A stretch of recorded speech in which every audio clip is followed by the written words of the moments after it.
We're almost done, but we've saved the good stuff for last. A spot of rallying in the most British car of them all. Get in, strap in, and let's nail this one.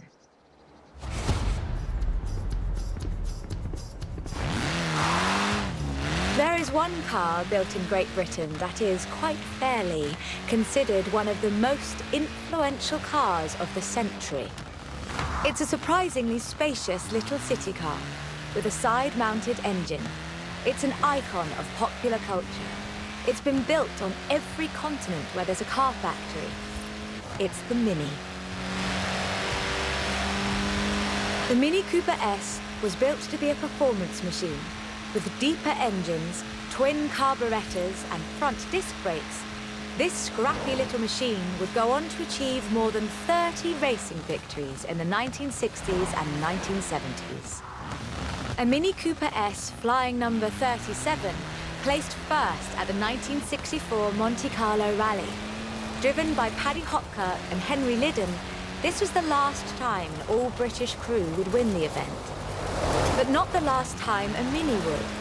At Monte Carlo in 1966, Minis took the first, second and third positions. They were all disqualified because they had dimming headlamps, not because they were winning everything in sight. In 1999, the Car of the Century Award was presented to the most influential car of the 20th century. The Mini came second.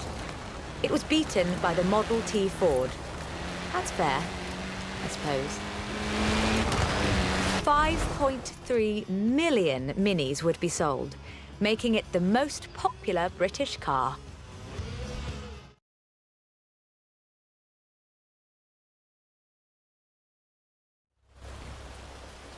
And then, in 2000, BMW resumed production of the Mini, breathing new life into the iconic marque. If the Mini of the 1960s had its sights set on the roads of Monte Carlo, the X-Rayed Countryman has its eyes on something a little tougher.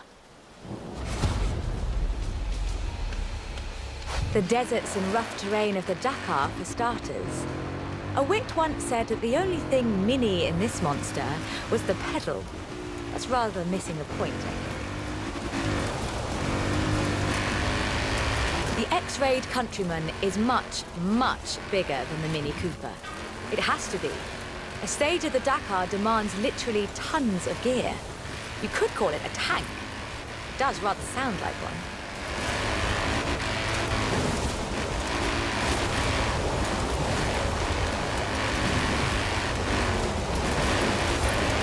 When Mini's X-Rayed division set out to build this thing, they had one goal in mind: winning the Dakar.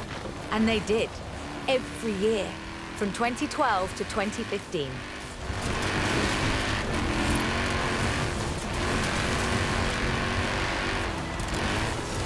In 400 meters, turn right. It's designed to be driven for 2 weeks over deserts and badlands, 5 kilometers above sea level. And it still handles like a hot hatch on a nice bit of dry airstrip.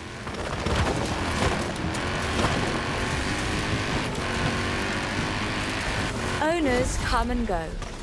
The heritage of a car like the Mini is more than who owns the keys to the shop.